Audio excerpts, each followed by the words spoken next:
Fire signs, tignan po natin kung ano ang mensahe para sa iyo ngayong araw. Keep in mind po na ito ay general reading lamang, so hindi po lahat ay makaka-relate, so be open-minded.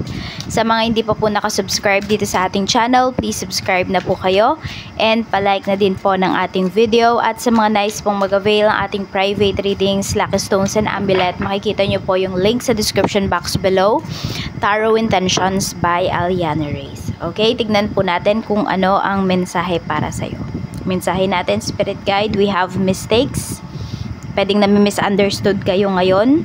Ayan, ano ba ang nangyari? Fire signs, finality. So, parang, yun nga dahil nandun kayo sa point na nami-misunderstood kayo. So, parang wala na kayong pake. Hindi na kayo hindi na kayo magbibitaw ng salita dito. So, diba, tingnan nyo, tumatalikod na kayo dito. So, parang okay, so yan yung pagkakaintindi nyo sa akin. Then, wala na akong ibang sasabihin. Kung ano na lang yung kung ano na lang yung alam nyo, yung pinapaniwalaan nyo, yun na lang yung paniwalaan nyo. So, parang nandito ka sa point, fire signs, na napapagod ka nang mag-explain sa mga tao sa paligid mo or sa mga nangyayari. So, parang yun pala yung tingin nila sa'yo. So, ngayon, nalaman mo na, hindi ba? Meron tayo ditong open heart, receptive, empathy, and vulnerable. So, masyado ka kasing nagpaka-vulnerable dito sa mga taong to. So, pwedeng natatake advantage talaga nila or pwede nga yung iba sa inyo dito ay, yun nga, kahit na pinakita nyo na lahat, no, naging sino kayo, kung sino kayo. Okay, pinakita mo na kung sino ka talaga pero na-misunderstood ka pa rin. So, parang yun yung kinakasama ng loob ninyo. Naging totoong tao kayo dito sa mga taong to. Pero, yun, hindi pala sila naging totoo sa'yo. So, mag-ingat ka sa mga tao na, ayan, yung akala mo kilala mo na pero hindi pala. Tignan po natin kung ano pa yung mensahe para sa'yo. Spirit Guide, mensahe po natin. Mensahe natin. So, may mga bagay dito na i-leave ka talaga. Diba? I-release mo na ngayong 2023. So, okay yun para clean yung plate mo sa 2024. Blessings. Tingnan po natin kung ano pa ang mensahe para sa'yo. Mensahe pa po natin, what is mistakes? We have cellphone. Ayan. So, pwedeng ito ay pagdating sa phone. Ayan, may kinalaman daw sa phone, sa communication. Yung, yung pagkakaroon ng misunderstanding. So, pwedeng the way na mag-text ka, diba? Na mag-chat ka. So, pwedeng ayun. Minsan kasi pwedeng di mo na nilalagyan ng emoji. So, akala nila nagagalit ka. Ganon. So, na-misunderstood ka sa the way ng pagta-type mo. Fire signs. We have falling.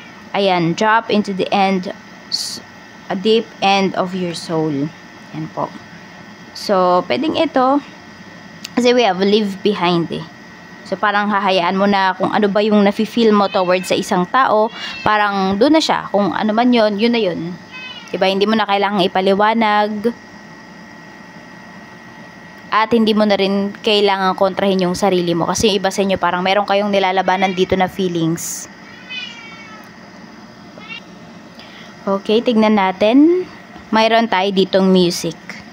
So, sing the song of your soul and dance to your unique rhythm. So, totoo talaga to. Pinakita mo naman talaga kung sino ka.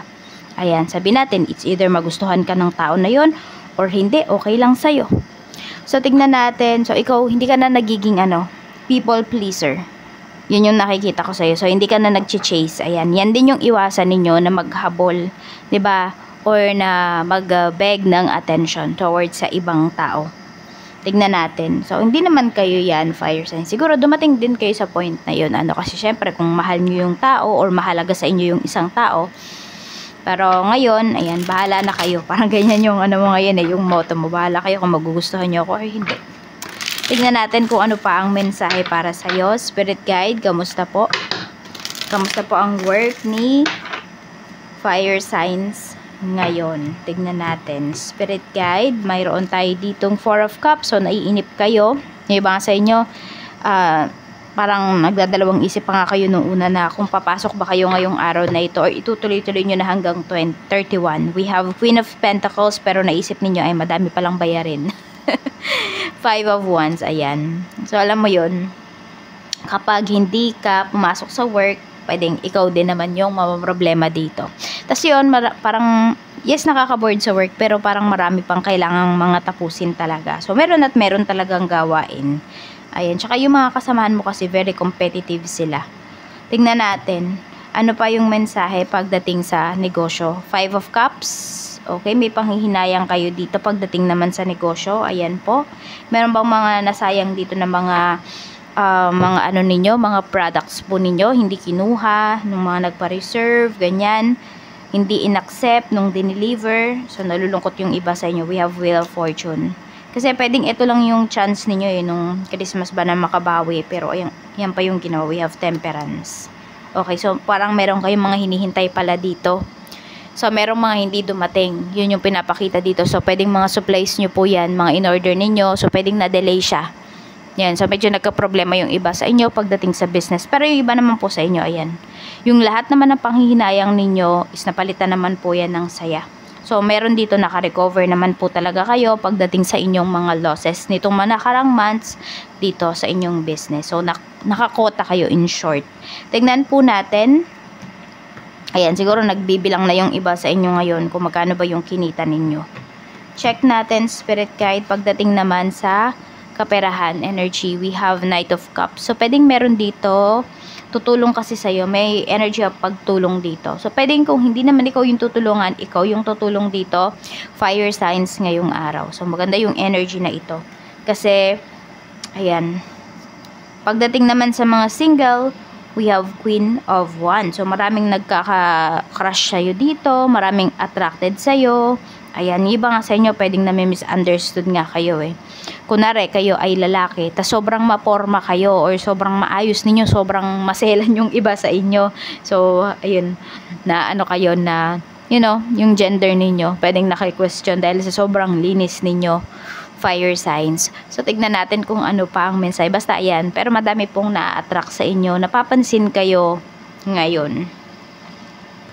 Pagdating naman po sa mga in a relationship, we have 3 of Swords. Okay, so nasasaktan yung iba sa inyo dito.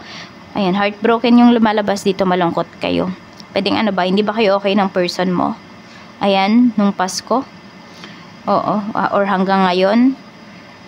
Pwedeng parang hindi kanya nasamahan. So, pwedeng may request ka sa person mo, pero hindi niya yun natupad. So, parang mas may inuna siya na ibang bagay or ibang mga tao. Meron tayong Ace of Wands para naman sa mga mag-asawa. So, para naman po sa mga mag-asawa, ayan, magkasundo kayo. Sobrang clingy mo or sobrang clingy ng person mo, ng asawa mo, ngayong araw na ito. Mukhang meron kayong pupuntahan. Ayan po. So, alam niyo, parang lagi siyang nakayapos sa inyo ngayon.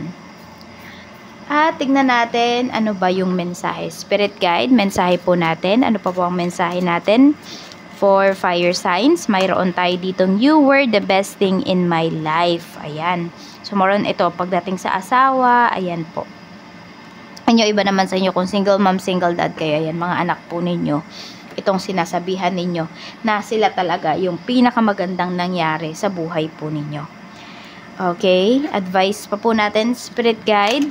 Ano pa po ang advice natin for fire signs, Aries, Leo, Sagittarius. Last message natin, we have Wondrous Universe, walk in beauty. So, be confident ngayong araw na ito.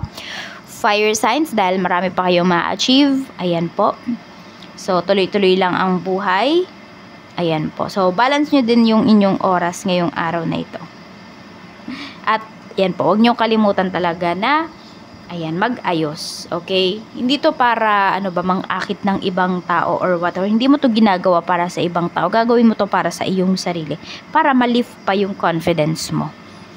So, ayan lang po. Ayan mo na yung mga taong misunderstood ka. Hindi ka naiintindihan or ayaw ka talagang intindihin. Basta ikaw ay alam mo sa sarili mo na nagpakatotoo ka. Walang problema. So, yan lang po. Maraming salamat. Mag-iingat kayo always and more blessings to come. Happy holidays!